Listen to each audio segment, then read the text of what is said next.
My mother-in-law raised her champagne glass and called me Barren on my husband's 35th birthday. She smiled, urging him to leave me for a classy woman who could give him a legacy. I thought I had lost everything when he agreed, but they did not know that night started a countdown to the moment I would stand in a five-star hotel, exposing every lie they ever told while she knelt and begged for my forgiveness. My name is Harper Lane. At 32, I was supposed to be the visionary behind Chicago's most innovative interior design firm. Instead, I stood in the center of the Copper Finch, holding a crystal flute of champagne that I had no intention of drinking, playing the role of the decorative wife. My husband, Nathan Cole, was the man of the hour, a rising tech mogul celebrating his 35th birthday. We lived in a sprawling penthouse that overlooked the city, a glass cage purchased and furnished entirely by the Cole Family Trust. To the outside world, I was lucky. Inside these walls, under the amber glow of vintage chandeliers and the suffocating scent of expensive perfume, I was invisible. The atmosphere in the private dining room was thick with false laughter and the heavy weight of old money. I watched the guests, a curated collection of investors and distant relatives, moving like sharks in a tank. My mother-in-law, Eleanor Cole, held court at the head of the table. She was a woman who wore her widowhood like a crown and her pearls like armor. She beckoned a senator's wife over, her hand gripping my arm tight enough to bruise. "And this is Harper," Eleanor said, her voice dripping with that particular brand of Midwestern passive aggression she had perfected. She used to have such big dreams of being a designer. But now, well, she mostly just stays at home with the plants and the dog. It is a quiet life, isn't it? Dear. I forced the corners of my mouth up, engaging the muscle memory of 1,000 previous dinners. My eyes, trained to analyze structural integrity and spatial flow, began to scan the room as a defense mechanism. I dismantled the scene before me. I noted the way the light hit the velvet curtains. I noted the way Eleanor's hand rested on the back of Nathan's neck, a gesture that looked maternal but felt like a leash.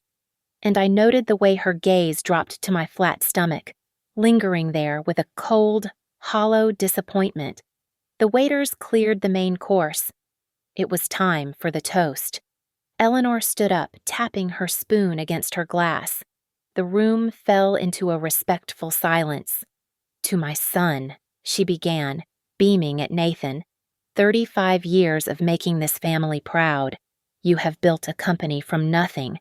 You have conquered the market."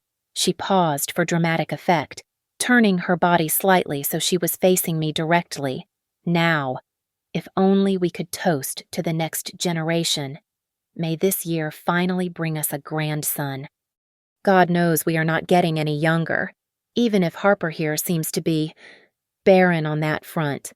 The word hung in the air like smoke. Barren. She said it with a smile, a light chuckle following it as if it were a harmless joke, but the malice was precise. My heart hammered against my ribs. I looked at Nathan. This was the moment he was supposed to stand up. This was the moment he was supposed to cut the tension and defend his wife. Nathan swirled the scotch in his glass.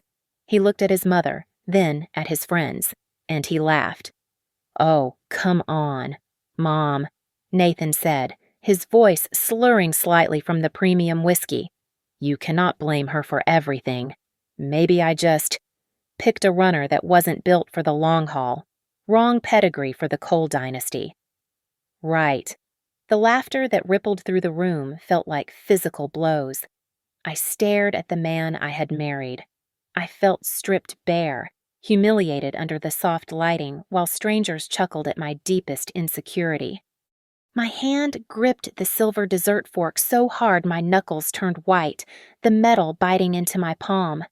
I kept my smile fixed in place, a rictus of politeness, while inside, something vital was beginning to fracture. Just then, the heavy oak doors swung open. "So sorry I am late." All heads turned. A woman swept into the room, bringing with her the scent of winter rain and confidence. It was Serena Vaughn. She was a corporate lawyer who had been consulting for Nathan's firm. She was everything I was not currently projecting. Sharp, poised. She wore a dress that cost more than my first car, and she carried a massive bouquet of white lilies. She walked straight to Eleanor, ignoring Nathan. "For you, Eleanor," Serena said, her voice smooth. "Happy birthing day. You did all the hard work, after all." Eleanor's face lit up in a way it never did for me. She took the flowers and gestured for Serena to stand by Nathan. "Everyone, look who made it. Now, this is Serena." A partner at her firm and a true asset to Nathan's legal team. A woman of real class. The party resumed its dull roar. I stood frozen, watching them. Eleanor leaned in close to Nathan's ear, but she did not lower her voice enough. She wanted me to hear it. "Look at her, Nathan," Eleanor whispered, nodding toward Serena. "She is successful. She has good hips. Harper gives you no children, and she does nothing for your image. You are 35 now. You need to think seriously about upgrading. A man in your position needs a partner like Serena." I waited for Nathan to pull away. I waited for him to tell his mother she had crossed a line. Instead, he looked at Serena. Then he looked back at his mother, and he nodded. "I know." "Mom," he said. "I know." The morning sun hit the cold marble of our kitchen island, illuminating the only thing my husband had left behind for me. It was a glossy brochure for a high-end fertility clinic on the north side.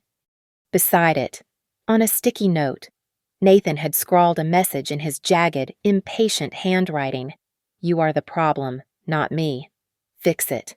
The penthouse was silent. He had left for work hours ago, leaving me to stare at the accusation in black ink.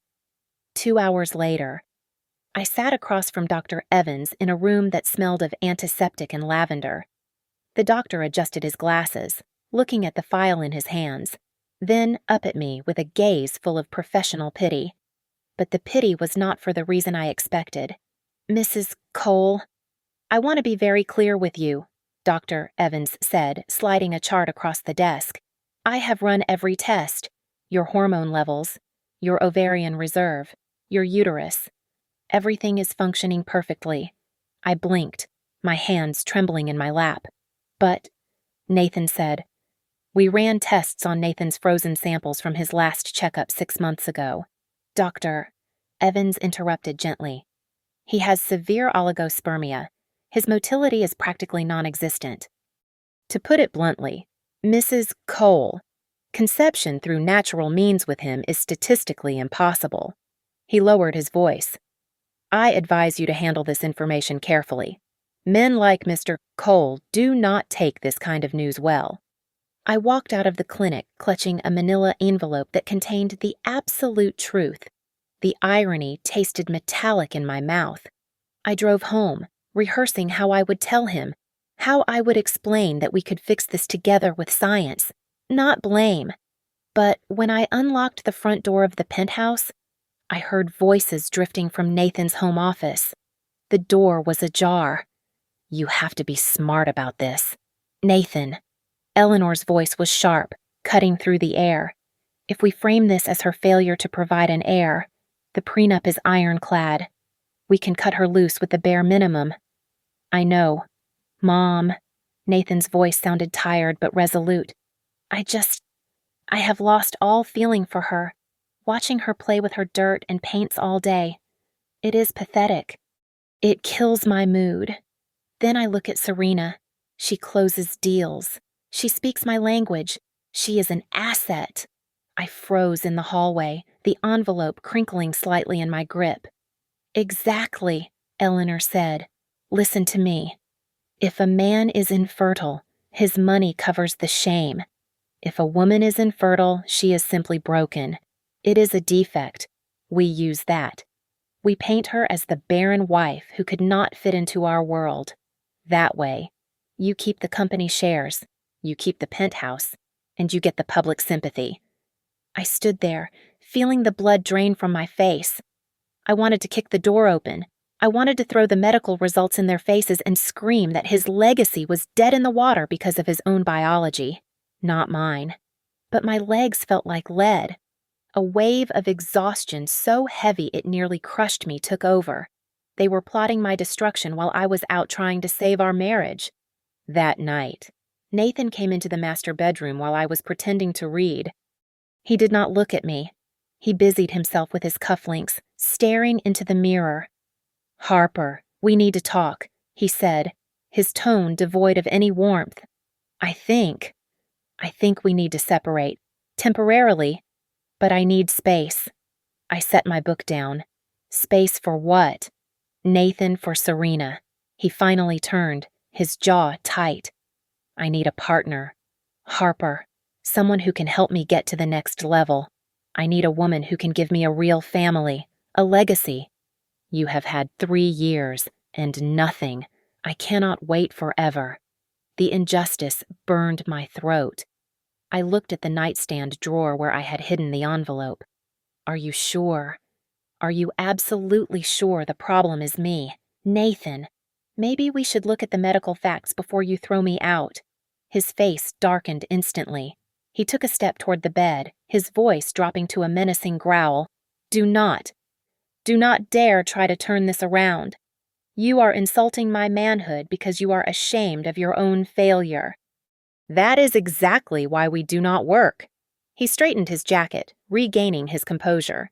"Here is the deal. You sign the amicable divorce papers my lawyers drafted. You leave the penthouse quietly. If you do that, I will give you a small settlement.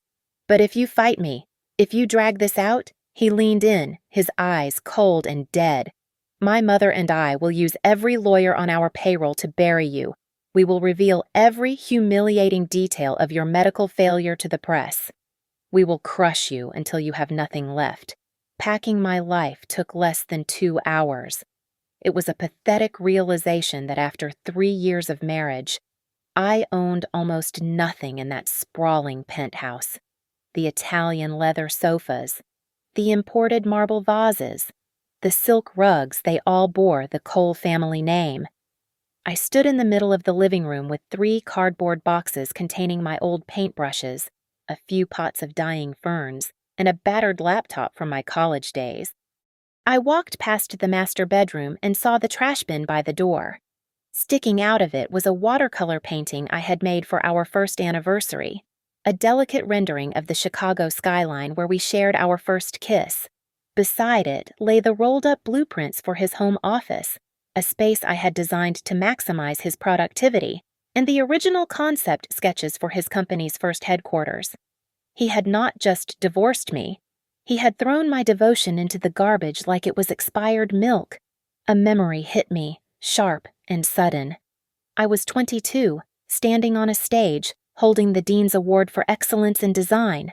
A prestigious studio in New York had offered me a junior partnership straight out of school.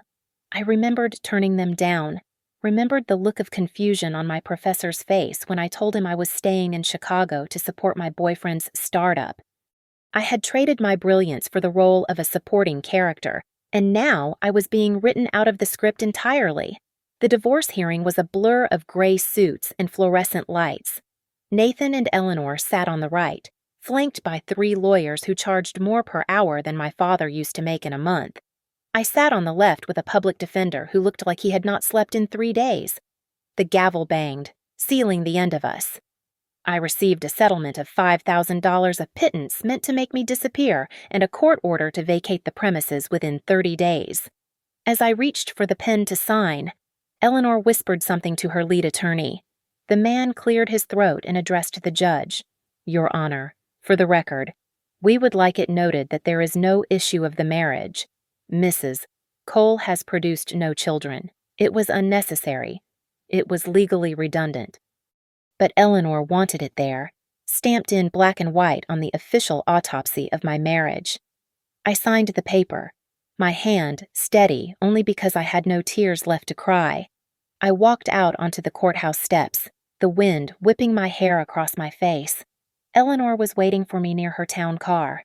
She stepped forward, her perfume cloying and sweet. "Thank you, Harper," she whispered, leaning in close. "Thank you for finally having the decency to make room for a classy woman. My son was born for greatness. He could not spend his life dragging around a barren girl with no pedigree." I looked at her. For the first time, I did not see a monster. I saw a desperate, sad old woman clinging to control. I thought about the envelope in my bag, the medical truth about her perfect son. "I hope you get that grandchild, Eleanor," I said, my voice terrifyingly calm. "I really do. If the problem isn't in your family's genes." Eleanor's face went slack, her mouth opening slightly, but I did not stay to watch the realization sink in. I turned and walked away, descending the concrete stairs without looking back. 2 days later, I was on a Greyhound bus heading south. Chicago faded into the distance, a gray smudge of heartbreak on the horizon. I was going to Austin, Texas, to the only place I had left a rotting cabin my father had left me when he died. The bus smelled of stale coffee and diesel. I sat next to a window, watching the cornfields blur by. A woman in the seat across the aisle kept glancing at me. She was an older Mexican-American woman with deep lines etched around her eyes and silver hair braided down her back. "You look like you are running from the law or a funeral," she said, her voice raspy and warm. "Something like that," I murmured. "Just running." She moved to the seat next to me, offering me a stick of gum. "I am Dolores. Everyone calls me Dee. Let me guess. You are running from a man and a mother-in-law who is a witch." I managed a weak, shocked laugh. "Is it that obvious, honey? I have buried 2 husbands and raised 4 sons," Dee said, chewing her gum. "I know the look of a woman who has been told she is nothing. Let me tell you something." She reached out and patted my hand, her skin rough and warm. "You are not broken. And whatever they said to you, forget it. You are not barren, child. You just haven't birthed the new version of yourself yet. Give it time. Labor is always painful." I looked out the window as night fell, her words echoing in the empty spaces of my chest. I was not dead. I was just in transition. And as the bus rumbled toward Texas, for the first time in forever, I closed my eyes and slept without dreaming of Nathan. Maple Ridge was nothing like the polished steel and glass of Chicago. It was dust, cicadas, and the relentless Texas heat beating down on the roof of my father's old cabin. The place looked tired, sagging slightly to the left like a weary old man, but as I unlocked the front door, the smell hit me. Cedar wood, stale tobacco, and lemon oil. It smelled like safety. My father had been a rock musician who never quite made the big time, a man who loved loud chords and his daughter in equal measure. He had been gone for 5 years, but stepping into the living room, I felt him everywhere. I spent the first few days just breathing. The cabin was cluttered with the artifacts of his life, half-written sheet music, tangled cables, and a makeshift recording studio in the corner. Near the window sat a drafting table I used when I was a teenager. It was covered in a layer of gray dust, but underneath, I could still see the faint indentations of my very first architectural sketches. For the first time in 3 years, I felt seen. I was not Nathan's accessory here. I was Rick Lane's daughter. On the 4th day, I decided to clear out the corner where Dad kept his equipment. I dragged a heavy, busted amplifier away from the wall, and something slid out from the back panel. It was a thick manila envelope, taped to the inside of the casing as if to keep it hidden. I ripped it open. Inside was a letter from a law firm in downtown Austin, dated 10 years ago. It was addressed to my father, referencing a patent agreement for something called the lane space simulation algorithm. My heart skipped a beat. I remembered that code. Back in college, before I switched fully to interior design, I had written a clumsy little program to help Dad visualize acoustics in different room shapes. It was just a hobby project. I remembered showing it to Nathan when we first started dating. He had been fascinated, asking to borrow the demo to show some investors what the future of tech looked like. He never mentioned it again, and I assumed it had been forgotten. I drove into Austin the next morning, my hands sweating on the steering wheel of the rental car. The office of Samuel Klein was tucked away in a brick building that smelled of old paper. Klein was a man in his 70s with kind eyes and a bow tie that looked older than me. When I told him who I was, he dropped his pen. "Harper Lane," he said, leaning back in his leather chair. "I have been waiting for you to walk through that door for a long time. Your father made me promise not to contact you until you turned 30, or until you came looking," he said. "Well, he worried you might give too much of yourself away to that husband of yours." "I do not understand," I said, my voice shaking. "What is this Patent Klein opened a thick file? Your father knew that code was brilliant. He patented the core algorithm in your name the week you showed it to him. He set up a blind trust. The software. It is currently the backbone of a major licensing deal between a global conglomerate and a Chicago tech firm called Cole Innovations. The room spun. Nathan's company." "Correct." Klein nodded. "Mr. Cole's company leases the technology. They think they are paying a faceless holding company, but the intellectual property belongs to you, Harper, exclusively." He turned his laptop monitor toward me. "Since you were living at the Cole residence, and your father insisted on strict confidentiality to keep Mr. Cole from coercing you into signing it over, the royalty checks have been depositing into this trust for 7 years. I stared at the screen. The number was not $5,000. It was a 6, followed by 6 other digits, ticking upward. It was over $4 million. "There is more," Klein said, tapping a stack of papers. "Cole Innovations is currently in breach of contract. They have been modifying the code without paying the tiered upgrade fees. The conglomerate Titan Tech is getting very annoyed with them. If the true owner of the IP were to step in, I could pull the plug," I whispered. "You could do a lot more than that," Klein said, a small, sharp smile appearing on his face. "You own the foundation their entire castle is built on." I sat back, the air leaving my lungs. For years, Eleanor had called me a parasite. Nathan had told me I contributed nothing to his empire, that I was useless because I could not give him a child. But the truth was sitting right there on the screen. His success, his wealth, his arrogance. It was all renting space in a house that I had built. "Mr. Klein," I said, looking him dead in the eye. "Tell me everything about this breach of contract." I sat across from Mr. Klein and pushed the stack of documents back toward him. The numbers on the screen were dizzying, enough to buy a new life in Paris or a villa in Tuscany. But I did not want to run anymore. "Release $20,000 for immediate home repairs," I said, my voice steady. "Keep the rest in the trust. And Mr. Klein. My name stays off everything. To Cole Innovations, I am still just a faceless holding company." "Understood," Klein said, closing the folder. "But eventually, Harper, ghosts have to materialize." I spent the next 2 months turning the rotting cabin into a sanctuary. I tore down the water-damaged drywall and sanded the floors until my hands were rough and calloused. It felt good to hurt in a way that I could heal. I transformed my father's old recording room into a design studio. The irony was not lost on me when I booted up the commercial version of the LaneSpace software, the very program Nathan was selling to design a porch for a young couple down the road. For the first time, the code did not feel like stolen property. It felt like a tool I had reclaimed.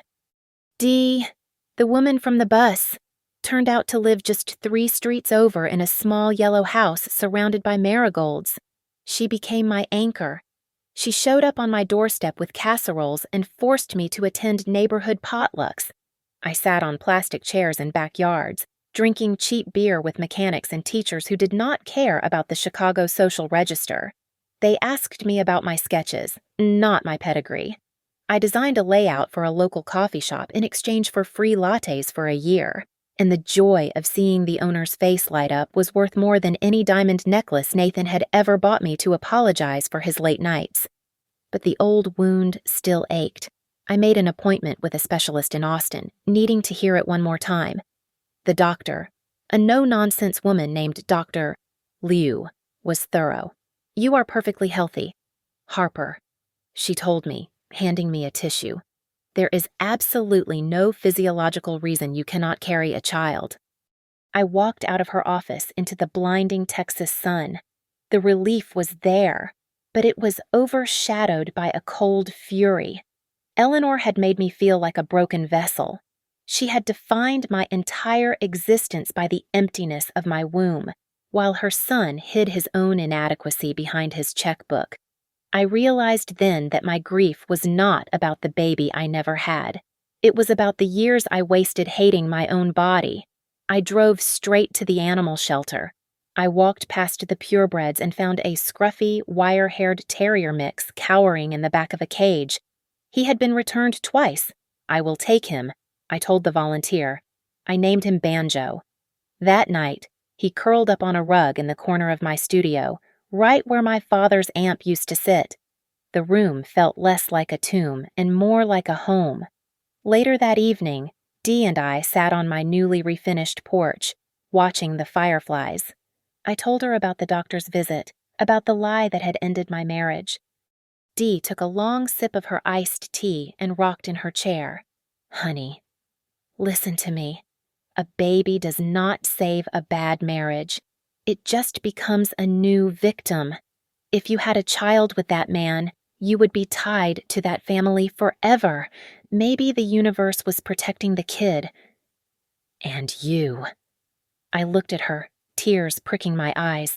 I just keep wondering, what would they do? What would Eleanor say if she knew that the barren woman she threw away holds the leash to their entire company? She would probably choke on her pearls. Dee laughed, a rich, throaty sound. "But be careful. Harper, knowing you have the power is one thing, using it is another." The phone rang inside the house, cutting through the cricket's song. It was Klein. It was late for him to be calling. "Harper!" Klein's voice was tight with urgency. "We have a situation. Titan Tech is losing patience. They are threatening to sue Cole Innovations for breach of contract regarding the software updates. They are demanding a face-to-face meeting with the intellectual property owner before they renew the master lease." My stomach dropped. "What are you saying I am saying they want to meet you?" Klein said. "There is a massive technology gala happening in Dallas in 3 months. The Future Space Tech Summit. Titan Tech will be there. Nathan Cole will be there.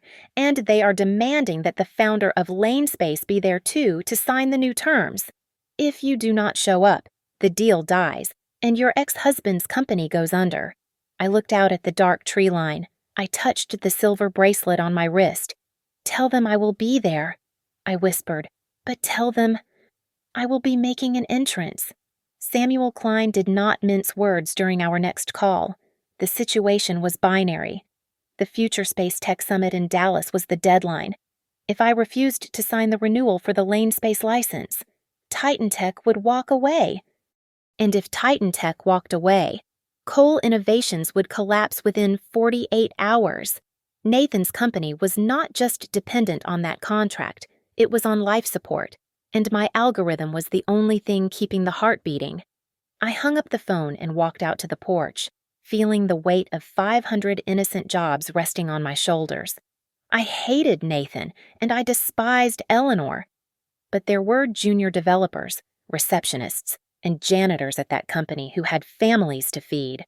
Was it fair to burn the whole village just to kill the monster in the castle? I sat on the swing next to Dee, staring at the dust swirling in the driveway. "I do not know if I can do it."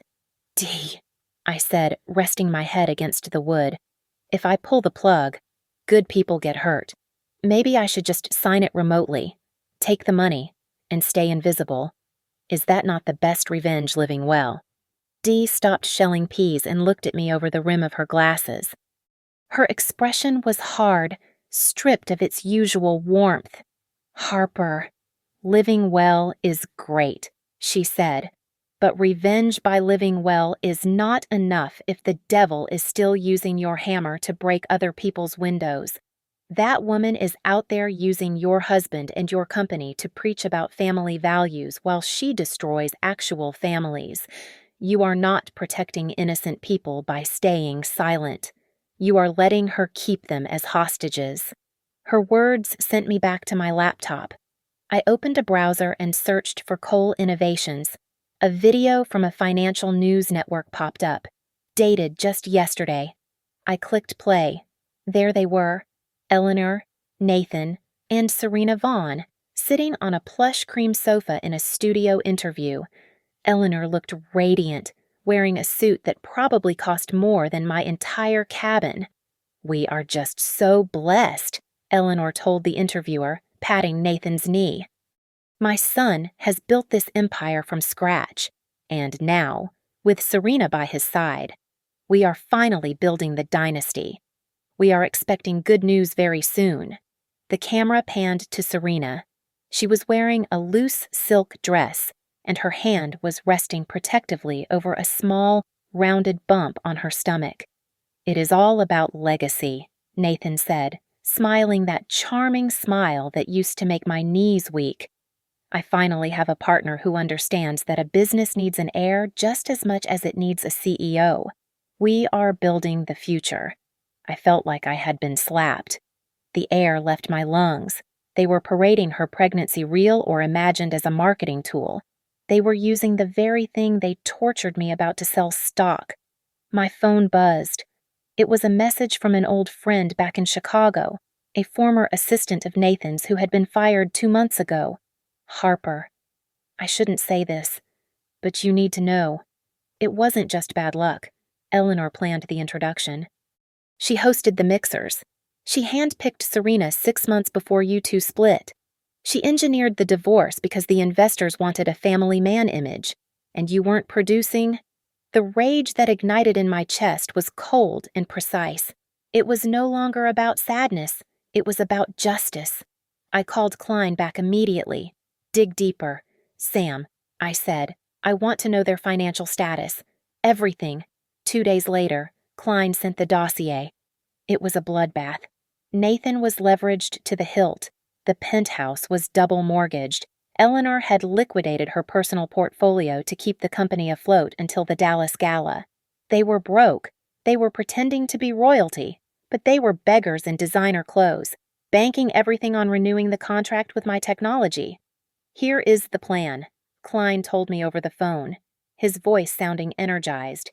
"We go to Dallas, but you do not go as Harper Cole, the ex-wife. You go as the founder of LaneSpace. We keep your identity a secret from the board until the moment of signing. They need the IP owner.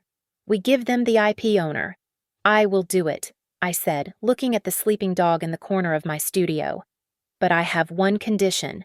I will not sign anything in a back room. Any decision I make happens on the main stage, publicly. If Eleanor wants to tell stories, I want to make sure she cannot edit the ending. It will be a spectacle," Klein warned. "Are you ready for that?" I touched the silver bracelet Dee had given me. "Mr. Klein, I am not going there to make a scene. I am going there to finish the story they started."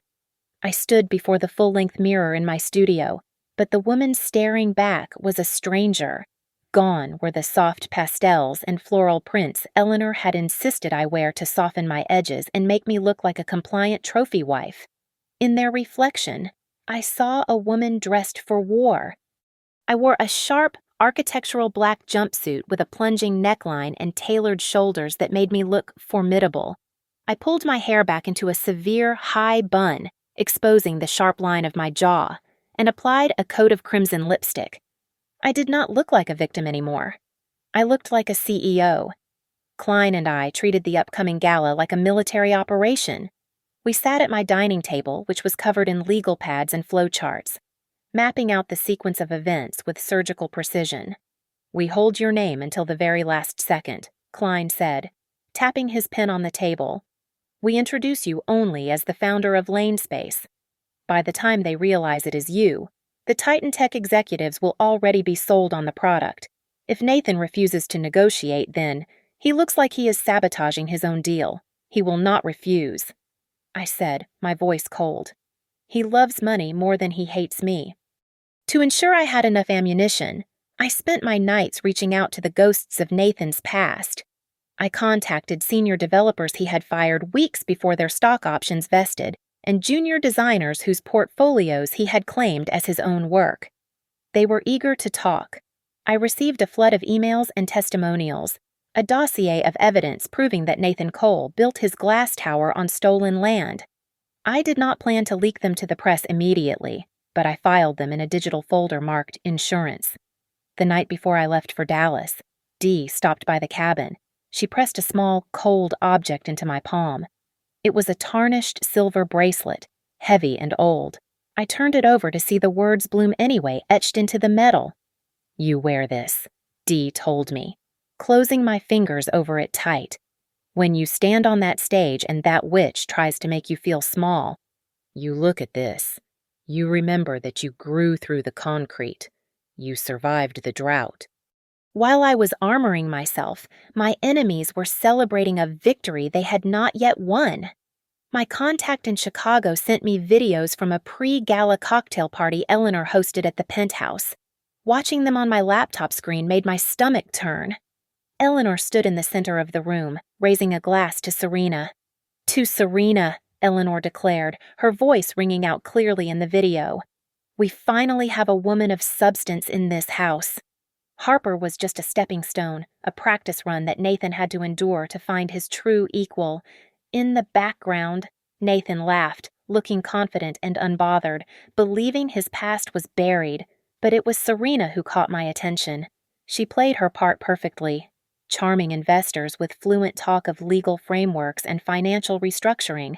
Yet, there was something predatory in the way she moved. My contact mentioned that Serena was obsessed with the gala schedule, asking specific questions about exactly when the Titan Tech contract would be signed and who the lead signatory was. Nathan clearly thought she was being a supportive partner, but I recognized the behavior of a shark testing the strength of the cage bars. Sleep was impossible that night. I paced the wooden floors of the cabin, the silence amplifying the war in my head. A part of me just wanted to stay home. I could sign the papers remotely, take my millions, and disappear into a quiet life. Why go back into the fire? Then I heard Eleanor's voice in my head again. Barren. I saw the way she had looked at my stomach like it was a defective machine.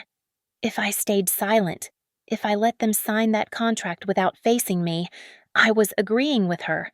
I was accepting that I was nothing more than a discarded vessel. I stopped pacing and looked at the sunrise bleeding through the blinds. I realized I did not want to burn the company to the ground just to watch them scream. That was Eleanor's way. I wanted something harder to get. I wanted the truth. I would save their company and the jobs of 500 innocent people, but the price would not be money. The price would be a public confession. They would have to look me in the eye in front of the entire world and admit that the barren woman was the only reason they were still standing. The grand ballroom of the Ritz-Carlton in Dallas smelled of expensive cologne and desperation. Above us, massive crystal chandeliers cast a fractured light over the crowd of tech CEOs, venture capitalists, and industry journalists.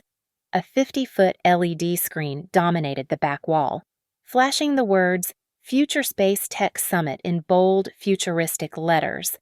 I stood near the heavy velvet drapes of the side entrance, flanked by Samuel Klein and the stern-faced executives from Titan Tech.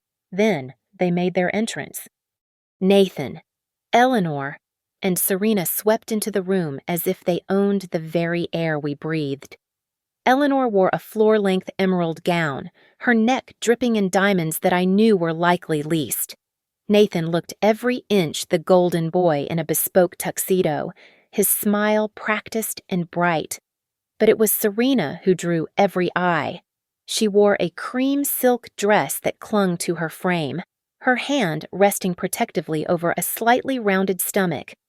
"Look at that," a woman near me whispered to her husband. "That is the Cole family. I heard she is finally carrying the heir. About time.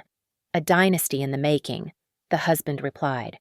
I watched Nathan lean in and kiss Serena's cheek, playing the role of the doting father-to-be perfectly. Eleanor beamed, radiating the smug satisfaction of a woman who thought she had successfully curated her reality. They looked right past me, in my sharp black jumpsuit and severe bun. I was invisible to them, just another face in the sea of corporate sharks. They were looking for the shrinking, floral-wearing wife they had discarded, not the predator standing in the shadows. The lights dimmed, and the murmurs of the crowd died down. The master of ceremonies, a charismatic man with a booming voice, took the stage. "Ladies and gentlemen," he began, "tonight, we are here to celebrate innovation. But specifically, we are here to honor the invisible engine that powers our industry, the technology that allows us to visualize the future before we build it. I present to you Lane Space."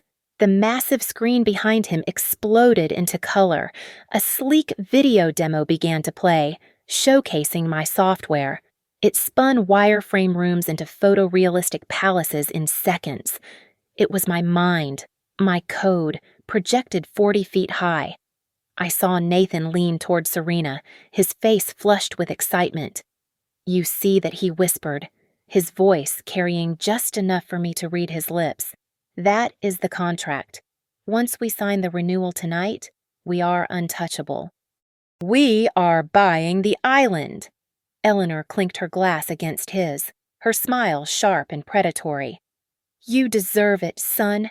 You finally have the family and the future you were meant for." The video ended to thunderous applause. The MC smiled, scanning the room. "And now, it is my distinct honor to introduce the genius behind this revolutionary technology, the founder and sole owner of the intellectual property that drives Cole Innovations. Please welcome Ms. Harper Lane." The name hung in the air for a split second, alien and impossible. Then, the sound of shattering glass cut through the silence. Nathan had dropped his champagne flute. It smashed against the marble floor, sending shards and liquid splashing onto Serena's cream dress. Eleanor stopped mid-sip, her face freezing into a mask of grotesque confusion. Her eyes darted around the room, frantic, until they landed on the stage. I stepped out of the shadows. The spotlight hit me, blindingly bright, but I did not flinch. I walked up the stairs with a steady, rhythmic click of my heels. I could feel the eyes of 500 people tracking me, but I only cared about 3 pairs. I took the microphone. My hand trembled once, just a tremor, but I pressed my thumb against the silver bracelet on my wrist. "Bloom anyway. Good evening," I said, my voice magnified and steady. "Thank you for that introduction. Lane Space was born 10 years ago, not in a corporate boardroom, but in a dusty apartment I shared with a struggling entrepreneur." I looked down at the front row. Nathan was pale, his mouth opening and closing like a fish on dry land. Eleanor looked as if she were having a stroke. I was a student then. I continued, pacing slowly across the stage. I had big dreams of being a designer, but I put those dreams on hold to support a partner who needed help. I wrote this code to help him visualize success. I never imagined that years later, it would be the foundation of a multi-million-dollar company, or that the person using it would forget to mention who actually built it. A ripple of whispers went through the room. The journalists in the back began typing furiously on their phones. I did not name names. I did not have to.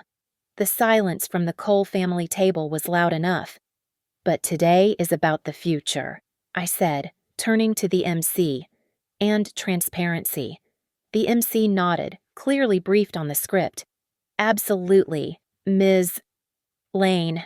In fact, we have the CEO of your primary distribution partner here tonight, Mr. Nathan Cole.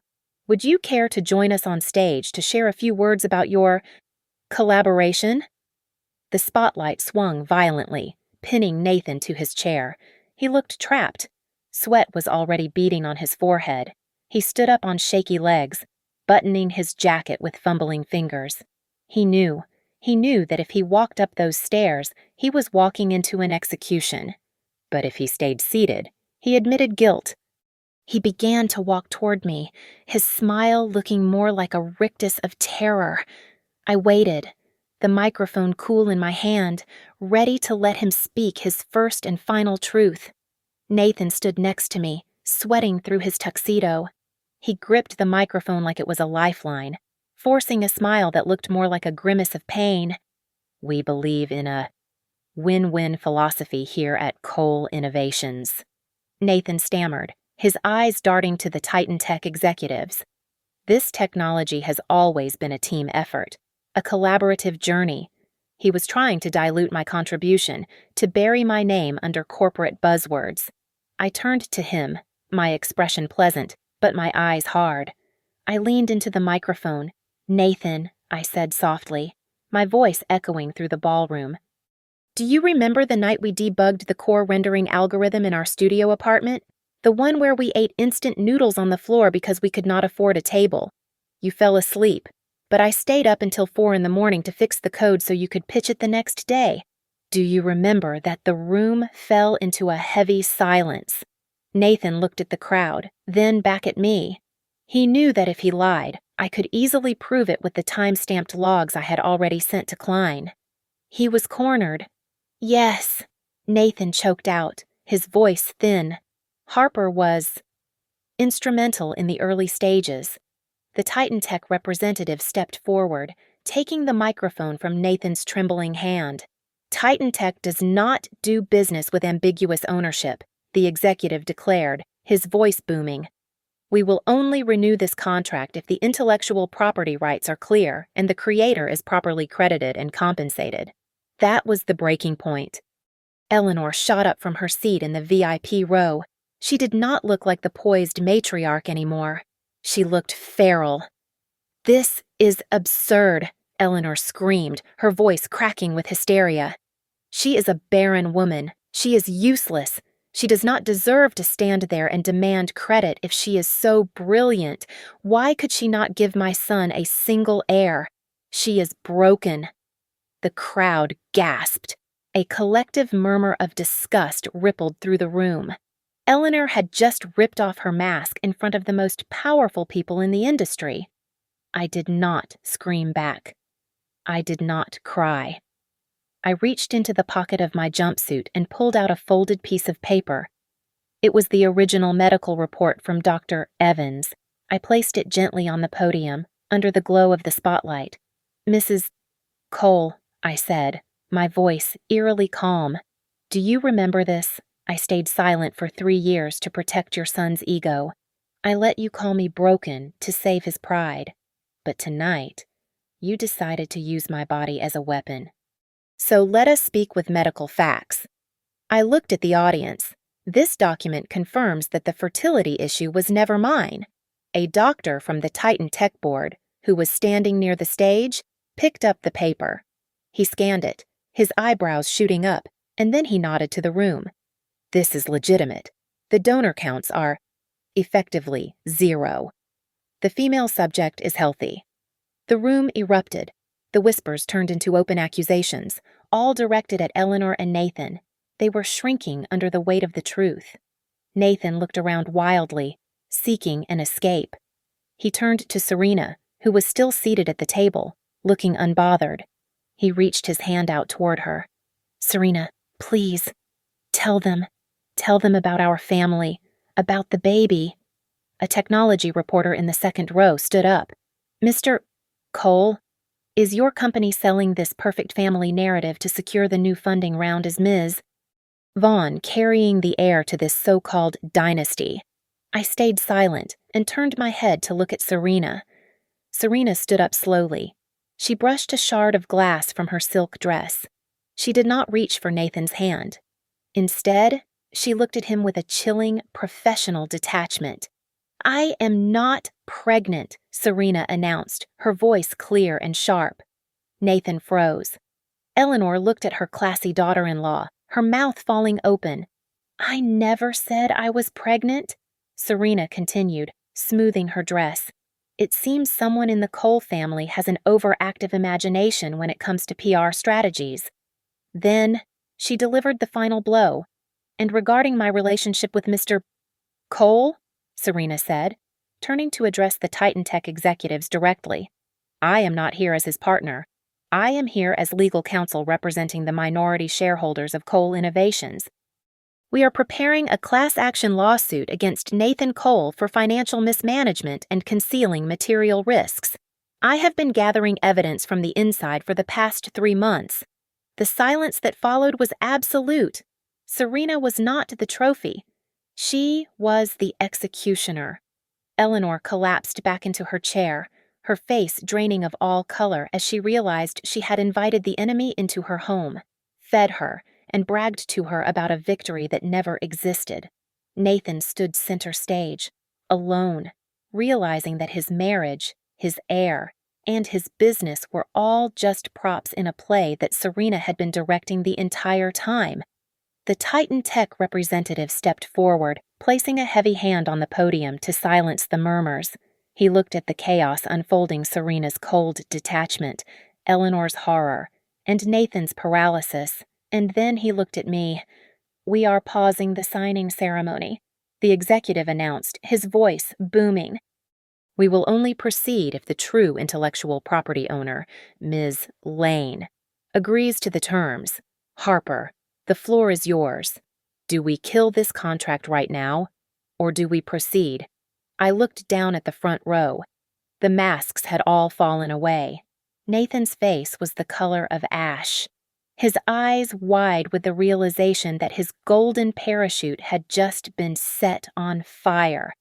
Eleanor was gripping the edge of her table, stammering something about family honor to a nearby investor who was actively backing away from her.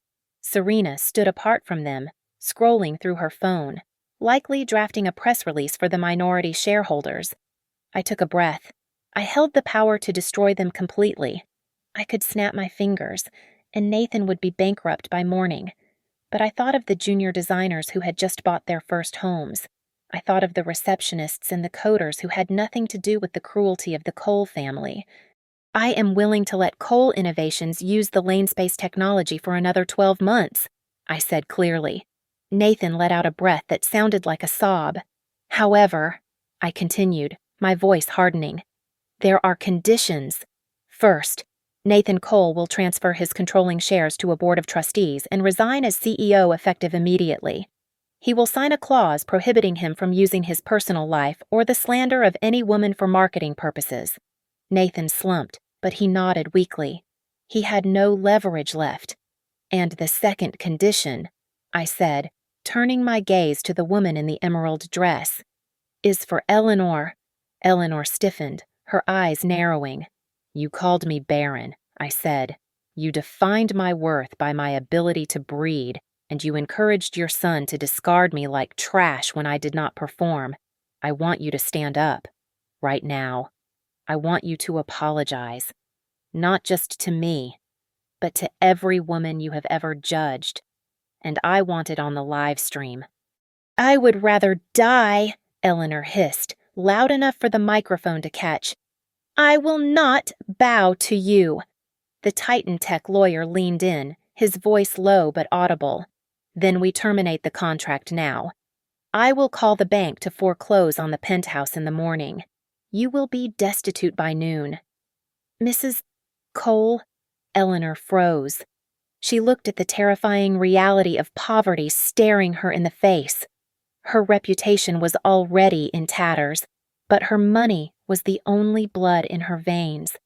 For the first time in her life, I saw her hands shake uncontrollably. Nathan, realizing the end was seconds away, did something that shocked the entire room. He dropped to his knees right there on the gala floor. He crawled forward and grabbed the hem of my pants, his hands clutching at my shoe. Harper, please, he begged, tears streaming down his face, ruining his makeup. I am sorry. I was weak. Mom is sorry. Please save the company. Save me. Do not let them take everything. The cameras flashed blindingly, capturing the image of the arrogant tech mogul on his knees before the wife he had thrown away. It was pathetic. It was the end of his image. I did not kick him away. I simply took a step back, freeing my ankle from his grip. I looked at Eleanor. "This is your choice, Eleanor, not mine." I said, "If you want to keep the name Cole from being buried, you have to pay for it with your pride." The silence stretched for 10 agonizing seconds. Then, slowly, painfully, Eleanor stood up. She looked like she had aged 10 years in 10 minutes. She walked to the edge of the stage, and someone handed her a microphone. Her voice cracked. She cleared her throat, her eyes fixed on the floor. "I apologize, be specific," I said. Eleanor squeezed her eyes shut. "I was wrong," she rasped, her voice trembling with humiliation. "I was wrong to judge a woman's value by her uterus. I was wrong to call you barren. I was wrong to teach my son that a wife is an asset to be traded. I am sorry." The apology hung in the air, bitter and forced. But it was on the record. It was done. I turned to the Titan representative. "I accept the terms. I will serve as co-chair of the project. Cole Innovations will handle execution only. They have no strategic power." I signed the digital pad without looking at Nathan, who was still weeping on the floor, or Eleanor, who had sunk back into her chair, defeated. I walked out of the ballroom, leaving the noise and the flashing lights behind me. I took the elevator up to the rooftop balcony and stepped out into the cool night air of Dallas. The city lights sprawled out below me like a sea of stars. I looked down at my wrist. The silver bracelet Dee had given me caught the moonlight. Bloom anyway. I unclasped it. I did not need the reminder anymore. I had not just bloomed. I had overgrown the garden they tried to bury me in. I smiled, a small, genuine curve of my lips, and took a deep breath of air that finally felt like my own. I was no longer a wife. I was no longer a victim. I was simply Harper, and for the first time, that was more than enough. Thank you so much for listening to my story. Please comment below and tell me where you are listening from. I would love to hear your thoughts on Harper's journey. Don't forget to subscribe to the Lily Revenge Stories channel. Like this video and smash that hype button so more people can hear this story.